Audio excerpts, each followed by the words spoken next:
ကျွန်တော်တို့အခုခေတ်မှာမိုးမျှော်တိုက်ကြီးတွေခေတ်မီမျိုးကြီးတွေကိုမြင်မိတိုင်းအထင်ကြီးနေကြတယ်မလားဒါပေမဲ့လွန်ခဲ့တဲ့နှစ်ပေါင်း2500လောက်ကဒီထက်တောင်ပိုမိုက်တဲ့ပိုချမ်းသာတဲ့မျိုးကြီးတစ်မျိုးရှိခဲ့ဘူးတယ်ဆိုတာယုံနိုင်မလားအဲ့ဒါကတော့လက်ရှိအီရတ်နိုင်ငံနေရာမှာတည်ရှိခဲ့တဲ့ဘေဘီလုံမြို့တော်ကြီးပါပဲသူတို့ခေတ်ကဘယ်လောက်တောင်ခေတ်ရှိပြေးခဲ့တယ်လဲဆိုရင်အခုကျွန်တော်တို့နိုင်ကြည့်ရင်သုံးနေတဲ့1မိနစ်မှာစက္ကန့်60ဆိုတဲ့စနစ်ကိုစထွင်ခဲ့တာသူတို့လေဘေဘီလုံဆိုတာနဲ့လူတိုင်းပြင်းမြင်တာကတော့ဘယင်ကြီးဟမ်မူရာဘီပါပဲသူကတမိုင်းမှာအကျဉ်းဆုံးဥပဒေကိုထုတ်ခဲ့ဘူးတယ်မျက်လုံးအစားမျက်လုံးသွားစားသွားဆိုတဲ့သူများမျက်လုံးကိုကန်းအောင်လုပ်ရင်ကိုယ့်မျက်လုံးကိုပြန်ဖောက်ထုတ်မယ်ဆိုတဲ့ဥပဒေမျိုးပေါ့ဒါပေမဲ့ဘေဘီလုံမှာအကျဉ်းရိုင်းတွေကြီးပဲရှိတာမဟုတ်ဘူးဗျ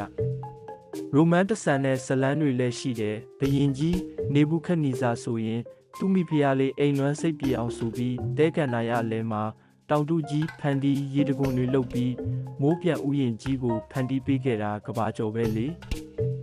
ဒါပေမဲ့ဇလန်တိုင်းမှာဏီကုန်းဆိုတာရှိစမြဲပါပဲဒီလောက်ခမ်းနားတဲ့မြို့ကြီးကစစ်တိုက်လို့ပြတ်သွားတာမဟုတ်ဘူးပါရှန်ဘရင်ဆိုင်းရက်စ်ရဲ့ညံကစားမှုကြောင့်ပြက်ခဲ့ရတာသူတို့ပွဲလန်းသပင်ကျင်းပပြီးပျော်ပါနေတဲ့ညတညမှာပါရှန်တွေကမြည်ရည်လမ်းကြောင်းကိုတွဲပြီးရေကျသွားတဲ့မြစ်ကျန်းပြင်ကနေလမ်းလျှောက်ဝင်လာပြီးတိမ့်ပိုက်သွားခဲ့တာပါတစ်ချိန်ကကမ္ဘာထိပ်တန်းရောက်ခဲ့ပေမဲ့အခုချိန်မှာတော့တဲမြေတွေအောက်မှာအိတ်ဆက်နေရတဲ့ဘေဘီလုံရဲ့တမိုင်းကတော့ဒီလောက်ပါပဲ